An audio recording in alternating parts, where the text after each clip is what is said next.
people who are in isolation right now, and there are, you see this at least from people my age on social media. There was this big hope that, oh, maybe coronavirus would bring people together. And then a lot of what you see is people just posting like, oh, day 8 of quarantine, like I'm so bored. And I mean, do you think that this isolation is hurting people's mental health? If I've ever heard a rhetorical question, that's the one. Yeah, I mean, fair Of enough. course, Fair enough. of course, it's having detrimental, deleterious, and devastating effects on people's psychology. Yeah. To start with, we have had prior to this extremely minor pandemic, we had a real giant pandemic. And that's a pandemic of mental health.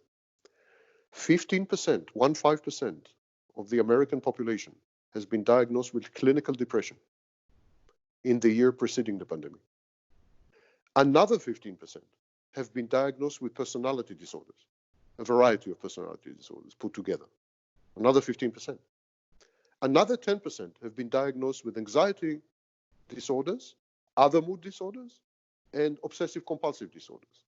Well over half the American population have been diagnosed the year before the virus with severe mental health disorders. All the disorders I mentioned are considered severe, extreme. Half the population. It's so crazy. So, of course, if you have, for example, borderline personality disorder or an anxiety disorder or a mood disorder, let alone if you are a member of the 3% who have eating disorder or factitious disorder or body dysmorphic disorder, or of course, this pandemic, to start with, the risk, the threat to health, the threat to life, coupled with your inability to reach out, the lack of support network and social fabric to hold you. I mean, this is something that will overwhelm the defenses, the very weak defenses of numerous people. Add to this the fact that relationships, romantic and intimate relationships, have become a major engine of trauma. That today, if you interview 100 people, 50 at least, if not 80, will tell you that they have endured and experienced some trauma in a romantic or intimate relationship, and that they feel broken and damaged. Add this to the mix, and you will see the mess. There's another issue, which is not discussed, to my complete surprise. And that's the fact that immediately preceding the virus, we have reached the peak of income inequality in human history. It exceeded the 1920s Gilded Age for the first time. That was, to the best of our knowledge and to the best of the work of Piketty and others, the height of income inequality in human history. It simply means that a minuscule number of people, 10,000, held as much wealth as half of humanity. And 100 people, 100 richest people in the Northern Hemisphere held as much wealth and resources as all the blacks in the United States, all the Hispanics in the United States, and 15 million whites in the United States combined. That's 100 people. So income inequality became insane. Now, the effect of this virus will be to increase income inequality to unimaginable levels. Why? Because if you are self-employed, you're doomed, you're finished. Because if you run a small business, you and your workers are doomed and finished. This virus will destroy completely entrepreneurs, small businesses, medium businesses, and the self-employed. They're gone. They're history. They're a fluke. They will become a footnote in economic dictionaries. The only ones who will survive this mess are big businesses. Only ones. And they will swallow up and digest small businesses and medium businesses, of course. And they will employ the people who are currently made redundant. These people will find employment, but in big businesses. there will be a major, unprecedented consolidation of economic power.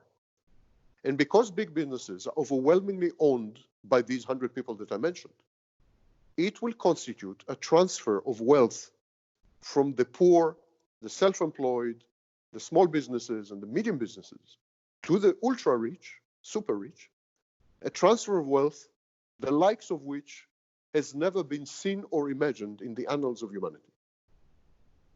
Now, once this happens, it will create a society of slaves and masters. You see, it's not possible to maintain political equality in an environment of such extreme wealth inequality. Not possible.